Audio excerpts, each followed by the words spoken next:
Hi guys, welcome back to my YouTube channel. അപ്പം ആദ്യം തന്നെ എല്ലാവർക്കും ഒരുപാട് നന്ദി.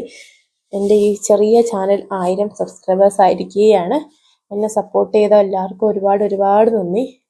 അപ്പോൾ നമ്മുടെ ഇന്നത്തെ വീഡിയോ എന്ന് പറയുന്നത് ഒരു കുഞ്ഞി റെസിപ്പി വീഡിയോ ആണ്, ഒരു പിക്കിൾ. അപ്പോൾ ഒരു കാര്യം കൂടി പറഞ്ഞോട്ടെ, ഞാനൊരു പോസ്റ്റ് ഇട്ടിട്ടുണ്ടായിരുന്നു ഒരു Q&A വീഡിയോ ചെയ്യാൻ വേണ്ടിയിട്ട്. അപ്പം എല്ലാവരും ക്വസ്റ്റ്യൻസും കൂടി പ്രതീക്ഷിക്കുന്നു.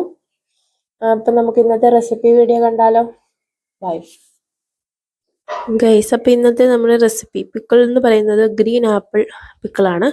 അപ്പം ഞാനൊരു 10 അല്ലി വെളുത്തുള്ളി ഇതുപോലെ 2 പീസാക്കി എടുത്തിട്ടുണ്ട്. അതുപോലെ ഒരു വലിയ പീസ് ഇഞ്ചി ചെറിയ കഷ്ണങ്ങളൊക്കെ അരിഞ്ഞിട്ടുണ്ട്. ഒരു 4 പച്ചമുളക് ഇതേപോലെ ചെറിയ പീസാക്കി അരിഞ്ഞെടുക്കുന്നുണ്ട്.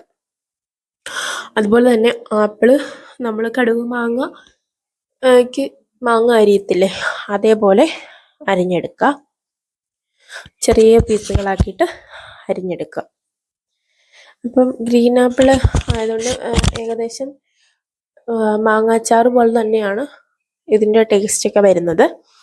അപ്പം എപ്പോഴെങ്കിലും നിങ്ങൾക്ക് ഗ്രീൻ ആപ്പിൾ കിട്ടുകയെന്നുണ്ടെന്നുണ്ടെങ്കിൽ ഒന്ന് ട്രൈ ചെയ്ത് നോക്കുക. അടിപൊളി സംഭവമാണ്. നമുക്ക് ചോറിൻ്റെ കൂടെയൊക്കെ സൂപ്പറാണ്. മാങ്ങാച്ചാറ് പോലെ തന്നെ ഇരിക്കും. അപ്പം ഞാനിതെല്ലാം മാങ്ങാച്ചാറിടുന്ന പോലെ തന്നെ ചെറുതായിട്ട് അരിഞ്ഞെടുത്തിട്ടുണ്ട്. ഇനി നമുക്ക് ഇത് പെട്ടെന്ന് പിക്കിൾ ആക്കാം. അപ്പം ഞാൻ പാനിലോട്ട് എണ്ണ ഒഴിച്ചു കൊടുക്കുന്നുണ്ട്. സാധാരണ എല്ലാവരും നല്ലെണ്ണയ്ക്കകത്തല്ലേ അച്ചാറിടുന്നത്. ഇത് സൺഫ്ലവർ ഓയിലാണ് കേട്ടോ ഞാൻ ഒഴിച്ചു കൊടുക്കുന്നത്. എൻ്റെ കയ്യിൽ അതാണുള്ളത്. അപ്പം സൺഫ്ലവർ ഓയിൽ ഒഴിച്ചു കൊടുത്തു.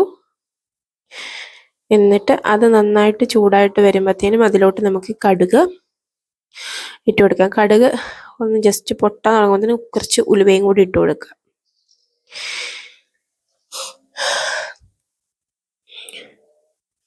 അപ്പം ഗൈസ്, വീഡിയോസൊക്കെ ഇഷ്ടമാണെന്നുണ്ടെങ്കിൽ ഒന്ന് സപ്പോർട്ട് ചെയ്യണം കേട്ടോ നമ്മുടെ ചാനൽ.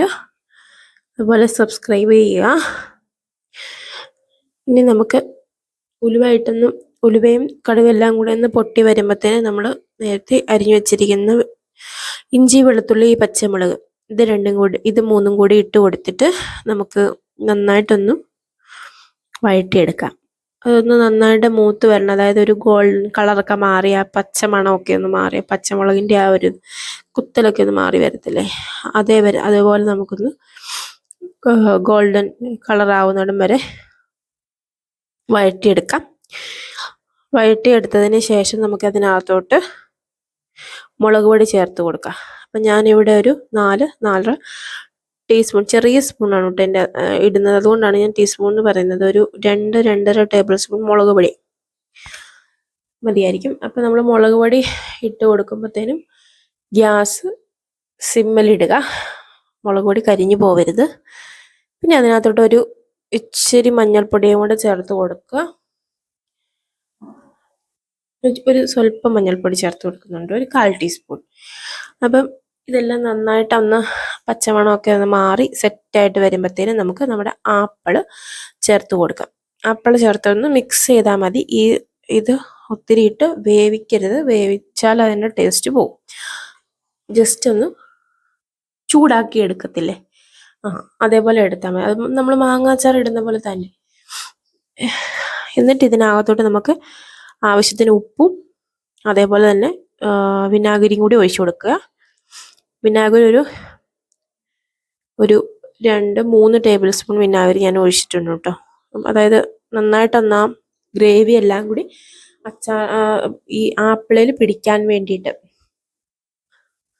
അങ്ങനെ